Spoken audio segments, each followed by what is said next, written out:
Hi guys, welcome back to Lost in My Library. My name's Kate. Today I am doing my May wrap-up. I haven't uploaded in a hot minute. I'm so sorry.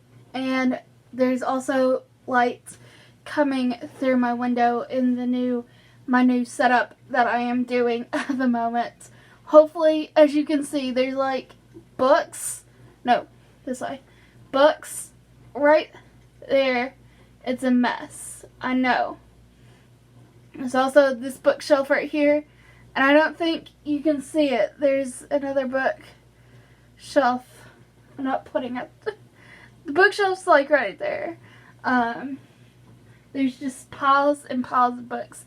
But I think I have a plan now of what I want to do. So, I finished 4 books in the month of May. One of them has a review out. I will leave a link in the description to that video because that video has been out.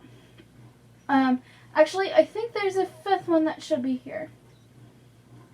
Yeah, there's a 5th one that should be here. I have not rated it yet because I've been sitting on the fence thinking about how I'm going to rate it. So I will mention that I did finish it, but I don't have a rating for it yet. I'm looking at my computer that has my call sheet on it. So let's just get the first one out of the way, the one that has a review out for it. That is Prior and Cummings' The Gaia Incident. This is a police procedural, I guess is the best way. It's a locked room mystery. I think the reveal of whodunit was and there was some obvious, very obvious racial profiling in the very beginning, but nobody called it out on that crap. I don't know. Could have been interesting, but it just wasn't interesting. Blitz the dog is the best character, though. If you're worried that you might be going to a book where the dog dies, the dog does not die. Blitz does not die. Blitz is a good boy. Then I read Get a Life, Chloe Brown. This is by Talia Hibbert. Oh, I didn't say who, Prior and Cummings. Prior and Cummings is by Rob Pennington. So, Get a Life, Chloe Brown is a romance contemporary about a girl named Chloe. I feel like everybody and their mother has read this book at this point. I love this book. I gave it 5 stars. Loved it. I loved Chloe and Red's relationship. I loved the idea. I love bucket list stories. I absolutely love it. I love the representation. Couldn't tell you if it was good representation because I am neither a person of color nor do I have chronic illnesses, so I cannot speak upon the... Sorry, I'm cooking, if you heard that. Sorry. So I can't speak on how well the representation is for the book, but I can tell you about my enjoyment of the book. And I know this is a very beloved series on top of this. So I've heard that the second book is also really good, which is Take a Hint, Danny Brown, I think is the name of the second book. And the third book is Actor Age, Eve Brown. So I do look forward to continuing with that series when I get there. Okay.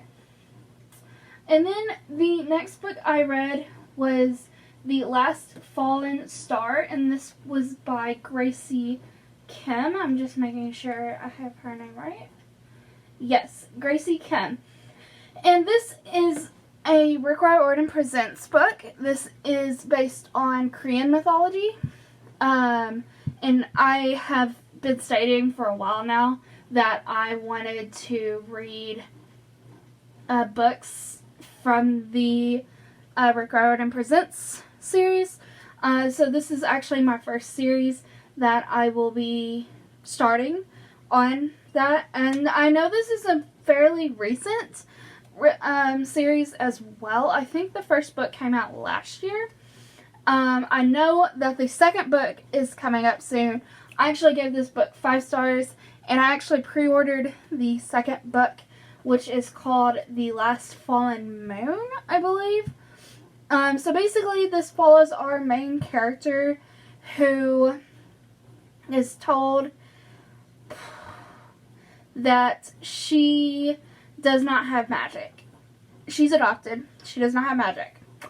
And on the day of her adopted sister's initiation, they hatch this plan to give her some of her sister's magic, and then the story just goes from there. It's a wild ride. I enjoyed it. I'm excited to see where this goes. I can see the political, there's some political aspects to this book, which I find fascinating as well. So I'm excited to see where these political aspects are going. And I'm excited to learn more about Korean mythology. So, I'm excited. Obviously, because I pre-ordered the next book in the series. And then I read a sequel. I read Good Girl, Bad Blood by Holly Jackson. This is the second book in the A Good Girl's Guide to Murder. Good Girl's Guide to Murder series. I absolutely fell in love with the first book. I loved the first book. The second one, I liked it. I didn't like it as much as I liked the first one. I think I liked the idea of the cold case more than I liked the mystery in the second book. But it's not a bad book by any means stretch of the imagination. Pep was great. I loved everything. The mystery aspect could have been a little bit stronger. But I liked the twist towards the end of the book. Of one aspect, not necessarily the whodunit of the mystery, but the reveal that's revealed towards the end of the book. I really, really enjoyed that, and I cried at the end of this book. It got me emotional, and yeah, I look forward to reading As Good as Dead, which is the third and final book in the Good Girl's Guide to Murder series. I've heard it's not as good as the first two, so we'll see. We'll see. I guess it's a hit or a miss. I'm excited. And the last book that I have not rated yet, but I will get to that, is Hide by Kirsten White. This is a new release. I got this on NetGalley, so a review will be coming out for this book shortly. I liked it. I like the premise of it, but the book ends very suddenly. Very suddenly. You're going, and it feels like we're about to, like, have this, I don't know, like, see this kind of showdown aspect of the book, and then ends. And it didn't jive with me. It didn't jive with me. It gives me sort of, Cabin in the Woods feeling. The story's not similar to A Cabin in the Woods, but if you've read this book, or if you've seen Cabin in the Woods and you liked Cabin in the Woods, you might like this. It's not as satirical as, or talking about the horror genre itself like Cabin in the Woods, but it gives me kind of the same vibes. The villains give me the same vibes as the villains in Cabin in the Woods. And the ending, I don't know. You would just have to read that to find out. I didn't like how sudden the ending was. I'm leaning more towards like a 3 to 3.5. Because I didn't absolutely love the book. And then the ending just... the ending's just not jiving with me. I'm just struggling But I will film a review for that shortly to get that up, because I know it's a new release. It came out like a week or two ago. I wanted to film that, but life has happened, and I have not been able to sit and film that review for that book. Okay, so that has been the books I'm finishing. Now, I did say I was going to finish Tower of Nero. I am very nearly done with Tower of Nero, but I also want to show off. I bought this book on eBay. It was the special edition of Tower of Nero, and it looks so pretty. Oh my goodness. I am in love with it. I have like 2 chapters left. I'm very nearly done with Tower of Nero, which I had not been wanting to finishing it, because I just means I'm done. I'm done with the Percy Jackson universe books, and I don't want to be done. I don't want to be done with the Percy Jackson books. I still have the Magnus Chase books that I will be reading to finish out everything. So I'm not completely done with Rick, but I am.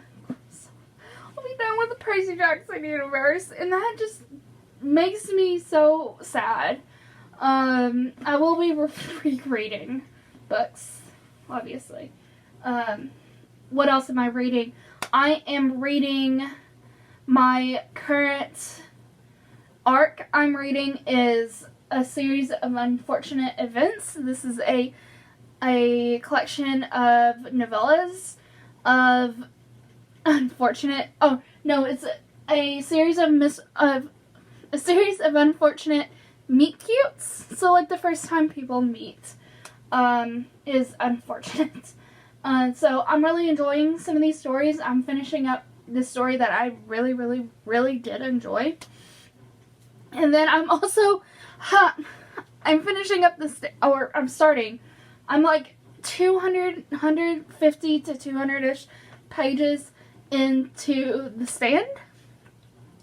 That's been interesting to read while we're still kind of like COVID's still a thing and it's still an issue. I don't think I could have handled this book if I had read it while we, like, in the very beginning of the quarantine and everything, when everything started. And then I'm reading, what is it called? It's a book about Lizzie Borden. It's like a fictionalized story of Lizzie Borden. I forgot what it's called. It is called See What I Have Done. So this is following Lizzie Borden, her sister, the maid, and a cousin, maybe? I forgot what his relationship to everybody is. Or I think he might just be a random guy.